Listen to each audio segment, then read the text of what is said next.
সবাইকে সালাম ও শুভেচ্ছা। আমি ইলাস্ট্রেটর এখানে ভিডিও করছি। সেই ভিডিওটি হচ্ছে ইলাস্ট্রেটরের ওয়ার্ক স্পেস নিয়ে।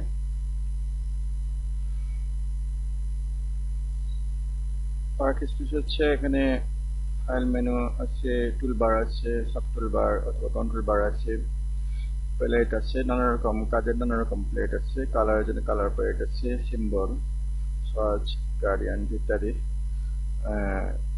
তো এখন এখানে অনেক সময় এই সমস্ত কাজগুলি, এই সমস্ত প্লেট, টুলবার এবং অন্যান্যগুলি অপশনগুলি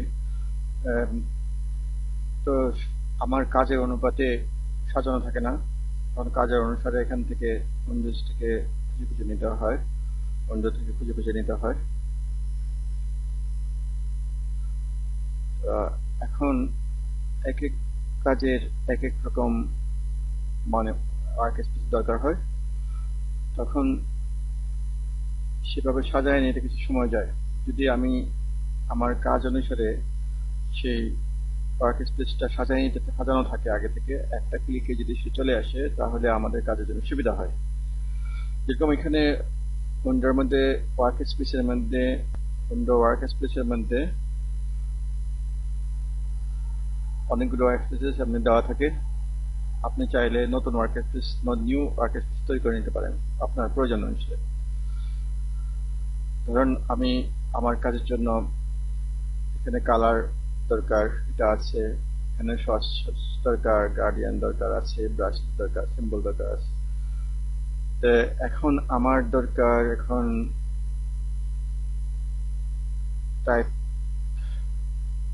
টাইপের অপশন। তা এখন টাইপের এই এখন ক্যারেক্টার চলে আসলো, এখানে প্যারাগ্রাফ চলে আসলো এটা। তারপর আমার দরকার অ্যালাইনমেন্ট দরকার। আমি এখানে ড্র্যাগ করে নিচেরটা মধ্যে দিয়ে দিলাম, অ্যালাইনমেন্ট। ধরেন আমার কাজ অনুসারে অ্যালাইনমেন্ট করার বিভিন্ন রকম ডিজাইনের মধ্যে অ্যালাইনমেন্ট করার জন্য অ্যালাইনমেন্ট প্যালেটটা দরকার।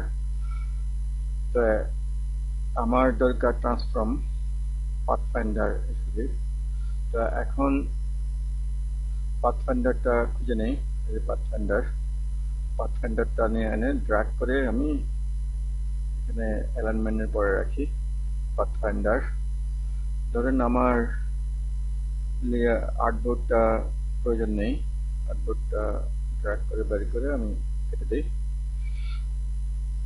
ধরেন আমার দরকার ট্রান্সফর্ম প্লেটটা নিয়ে আমি এখানে পাথফাইন্ডারের পরে রাখি। এভাবে আমার একটা প্রয়োজনীয় ওয়ার্ক স্পেস তৈরি হলো, যেখানে আমি প্রয়োজনে কালারটা পাবো, সাইজটা পাবো, এবং ক্যারেক্টার প্রয়োজন হলে পাবো, এবং অ্যালাইনমেন্ট পাবো, পাথফাইন্ডার পাবো, এবং ট্রান্সফর্ম পাবো। এগুলি আমার একটা কাজ, এমন একটা কাজ থাকে আমার রেগুলার, এগুলি প্রয়োজন হয়। তখন আমি এই ওয়ার্ক স্পেসটা রেডি করে এখানে আরেকভাবে আর কিছু ওয়ার্ক স্পেস এখানে রাখতে পারি। যেরকম ধরেন আমার দরকার কখনো কখনো ইমেজ ট্রেস মাঝে মাঝে দরকার পড়তে পারে। তো আমি এটা ইমেজ ট্রেসটা আনলাম, ইমেজ ট্রেসটা আনে আমি এখানে রেখে দিলাম, এই যে জায়গায়। তো এখন এই জায়গায় রেখে দিলাম ড্র্যাগ করে। তো এখন কিভাবে করে আমার একটা ওয়ার্ক স্পেস সাজিয়ে নিলাম। সাজিয়ে নেওয়ার পরে উইন্ডোতে এসে ওয়ার্ক স্পেসে এসে নিউ ওয়ার্ক স্পেসটাকে নাম দিলাম। ধরেন আমার নামে নামটা দিলাম শাহাদুর রহমান সোহেল, SRS দিলাম, অথবা কাজ অনুসারে নাম দিতে পারেন। তো এখন এই ওয়ার্ক স্পেসটা রেডি হয়ে গেল। তখন আমি ধরেন আমার একটা কিছু কাজ আসলো আমার ইমেজ ট্রেসিং এর, ইমেজটি ভেক্টর করার কাজ আমি করতেছি। তখন আমার এই ওয়ার্ক স্পেসটা, আমার ইমেজ ট্রেসিং এর প্লেটটা আছে, এই ওয়ার্ক স্পেসটা আমার দরকার লাগবে, সেরকম আমার একটা ওয়ার্ক স্পেস এক ক্লিকে চলে আসলাম। আবার আমার রেগুলার যে কাজ থাকে সেখানে সেই ওয়ার্ক স্পেসে যেতে হচ্ছে আমাকে, তখন এক ক্লিকে আমি সেই এসআরএস এখানে সম্পূর্ণ সাজানো অবস্থায় দেখেন ক্যারেক্টার, লেয়ার, অ্যালাইন, পাথফাইন্ডার আমি যেভাবে সাজিয়েছিলাম স্পেসের এখানে সেভাবে সম্পূর্ণভাবে কালার গ্রেডিয়েন্ট, ব্রাশেস ইত্যাদি কালার সহ এটা সম্পূর্ণ ওয়ার্ক স্পেসটা তো রেডি হয়ে আসলো।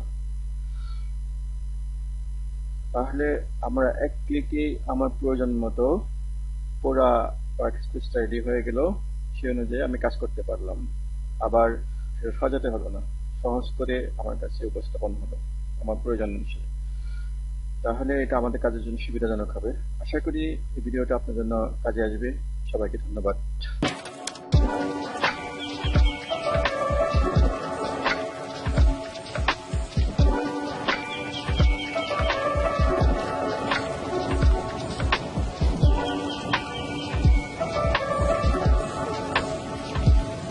Unique IT Institute, the power of success.